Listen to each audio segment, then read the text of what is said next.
I'm also flattered that my presentation, you will have the brief summary in the latest issue of Digital Learning on page 12. And I think that's very nice to get like an appetizer, and you can see also my presentation like an appetizer. But later I really like you to read the full paper. And you were speaking about policy and implementation level here. This is on the implementation level. And it's a software system, and the name is, maybe you should hear me better like this, which is called eINDIA. And it's a free, open, and flexible learning object repository. So I think for all of you, if you like what I present here today, this is something that you can bring home to your university or organization, and we will be more than pleased if you like to use it. This is not working? No? Maybe it's volume is. Okay. I think this is, maybe this is better then. Okay, so my name is Peter Moselius. I'm a great fan of Asia, but when I'm not in Asia, I'm mostly in Sri Lanka. I teach computer science and software engineering at the Stockholm University. And the project that I will present is international collaboration. So what you see down here is it's the UCSC in Sri Lanka, University of Colombo School of Computing, and I'm from Stockholm University. But we have also worked with Örebro University from Sweden. So if I start, the name of the system is eINDIA, e-learning neutral object storage with a holistic approach. I go into the details later and explain why we choose that name. But my co-author to this paper is eINDIA. So when I say eINDIA, Heterachi, it's a woman that works at the university in Colombo, but I call the system is eINDIA. But this is what is very shortly described in the magazine here, that it's a learning object repository. And I don't know how familiar you are with a learning object repository, but very shortly that it's a software system where you can store and retrieve digital learning objects. And the thing is that you should be able to search for objects and to categorize them. And this is a free and open software system. So if you like to try it at your organization, please, this is free. And if you like to test it before you download and install it, you have the link here, and where we can make you to be a test user.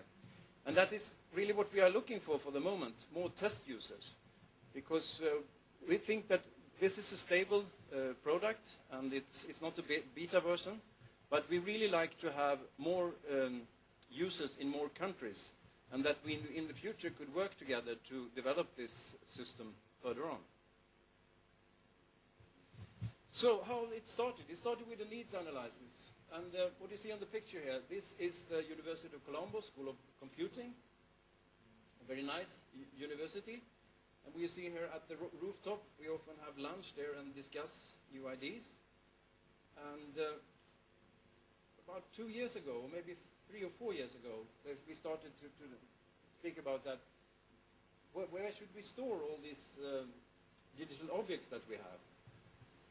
Because the development of learning objects during these, I'm so impressed here in Asia, your development, it's super fast.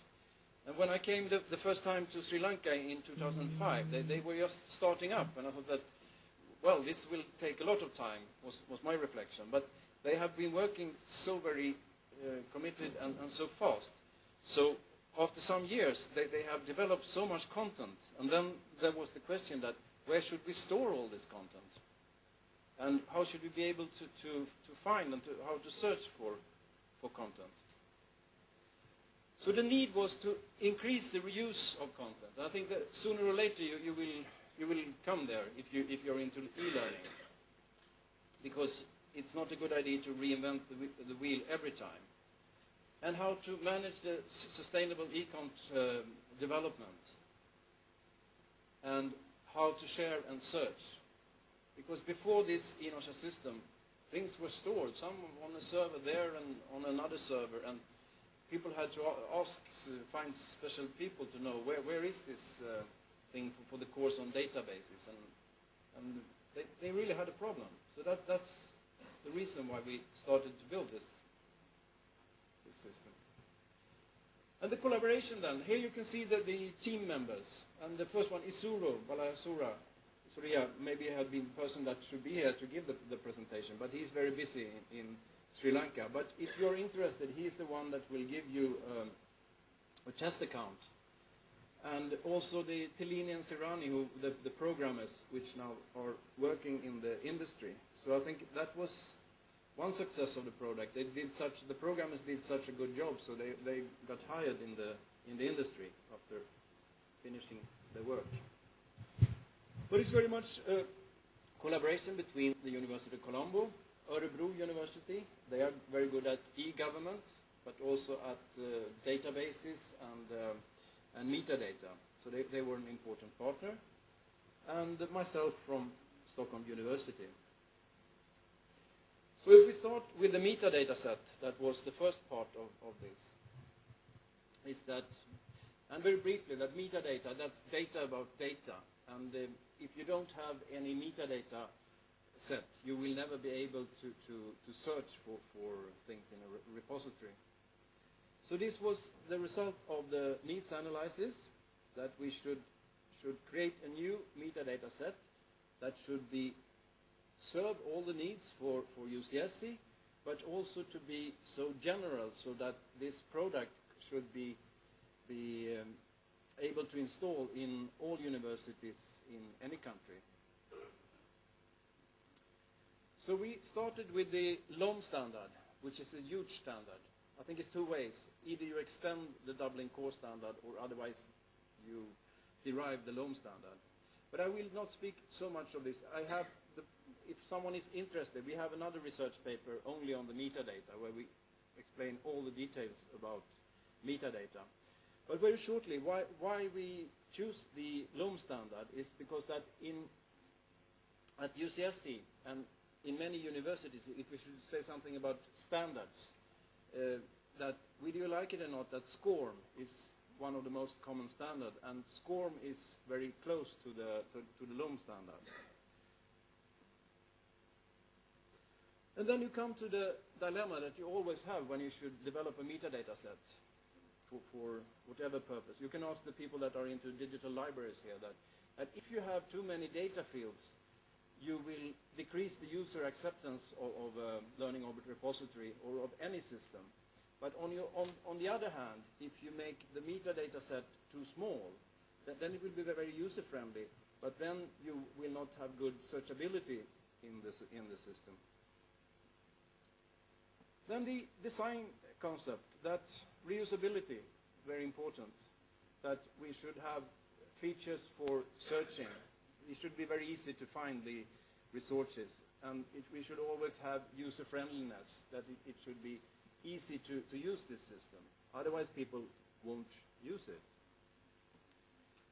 And then flexibility, that we in some way should make it so flexible so it will work for all working roles at the University of Colombo, but also in a bigger perspective that it should be possible to use this system in any organization or university in any country.